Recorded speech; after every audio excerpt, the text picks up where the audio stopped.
Good morning, everybody. You guys hear me in the back okay?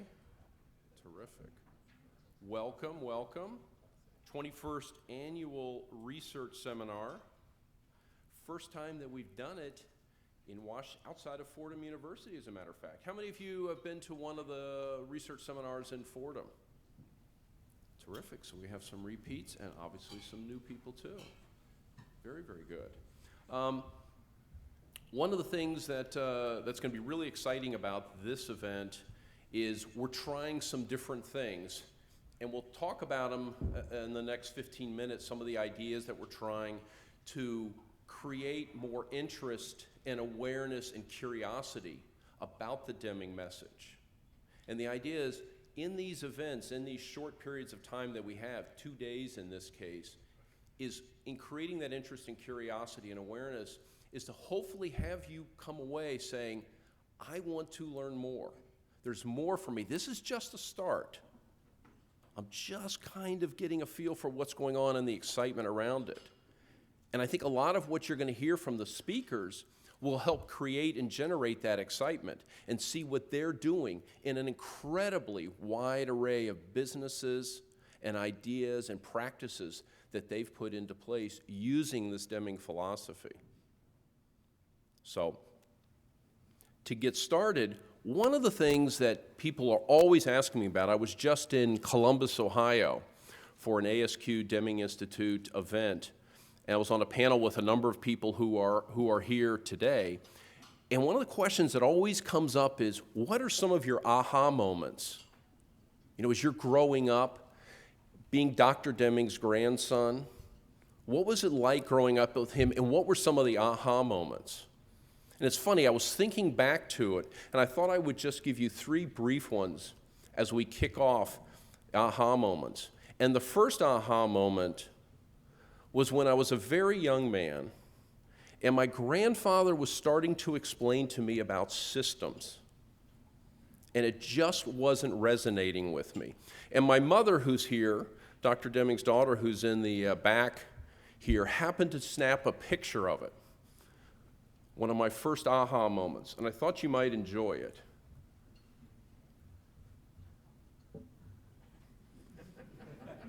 Now that's me in the little sailor outfit. That's my brother sitting on his knee, and we're going through systems thinking.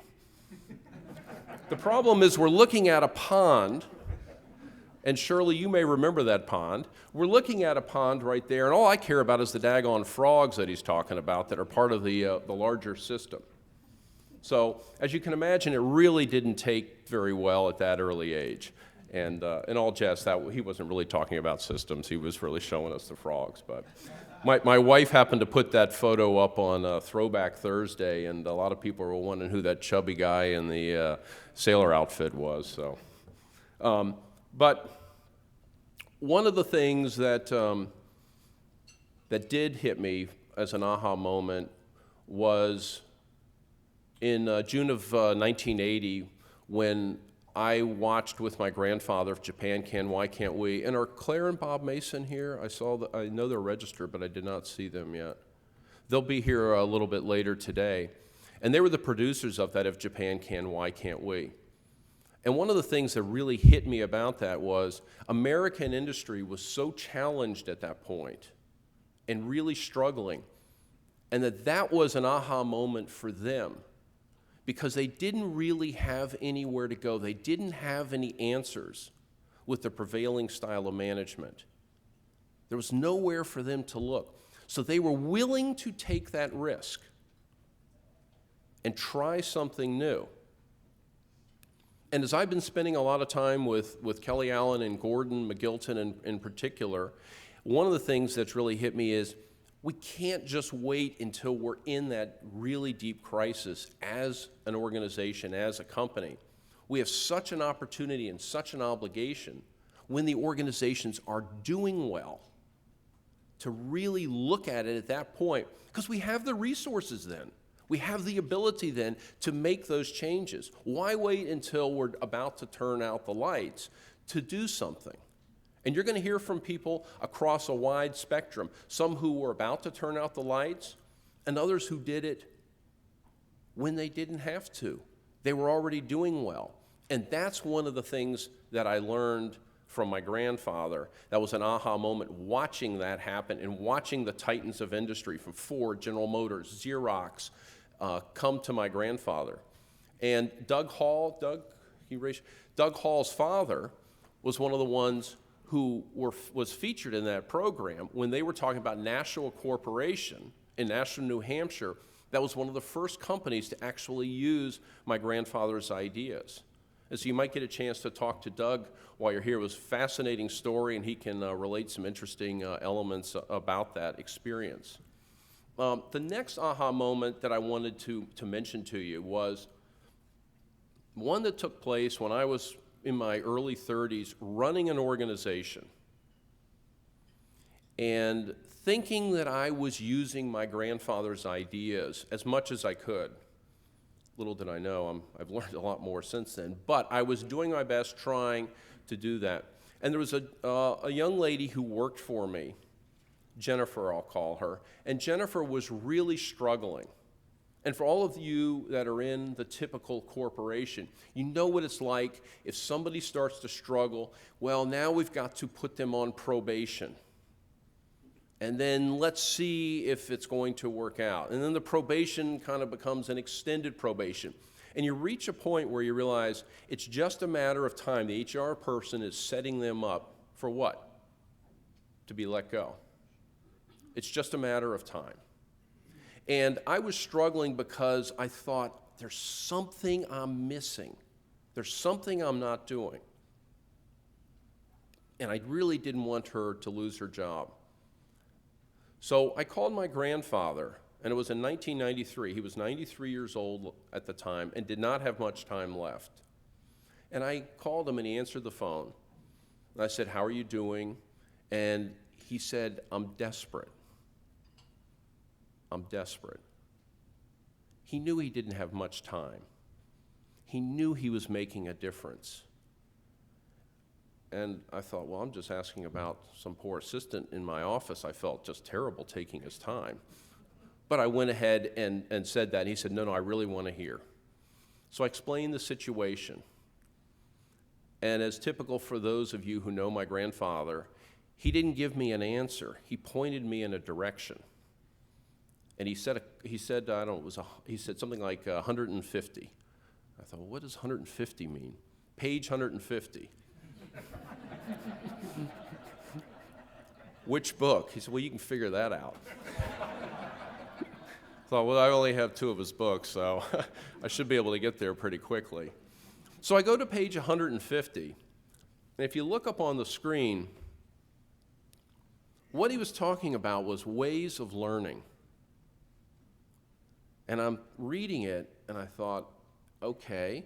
When we were explaining to Jennifer this one particular thing that she needed to do, we had handed her something that she was reading.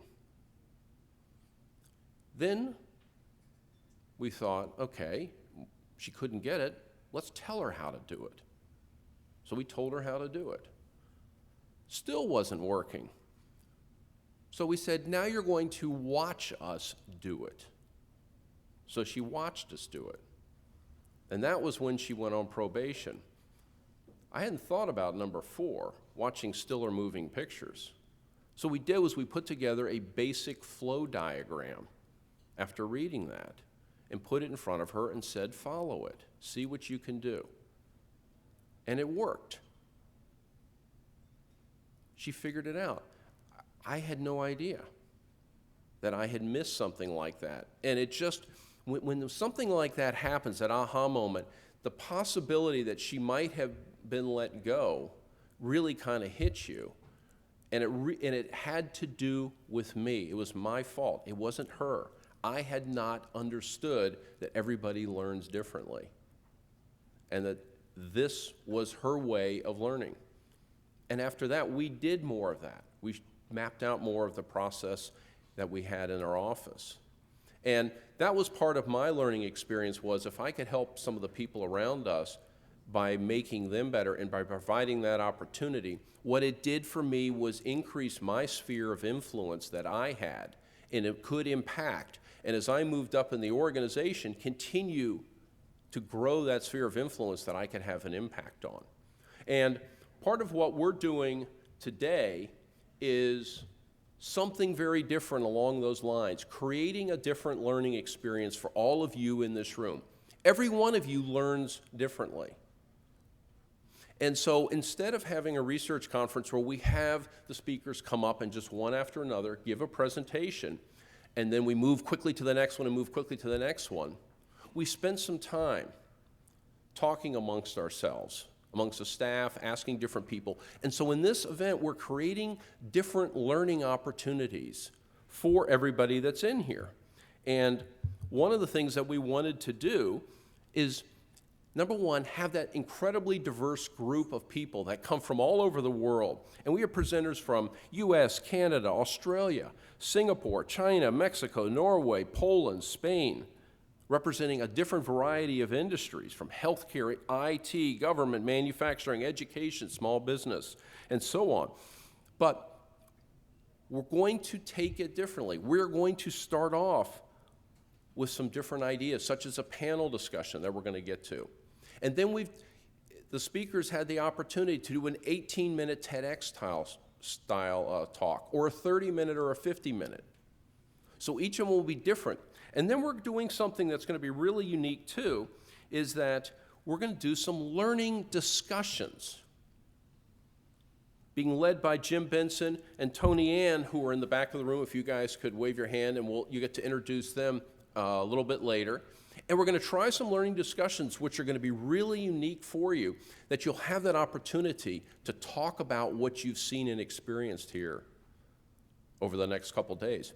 And it's basically a PDSA. We have a theory on what we're doing. We have a prediction of results and what we're going to get out of it. And part of that is getting the feedback from you folks on this experience and how it's worked and how you think it works as something new.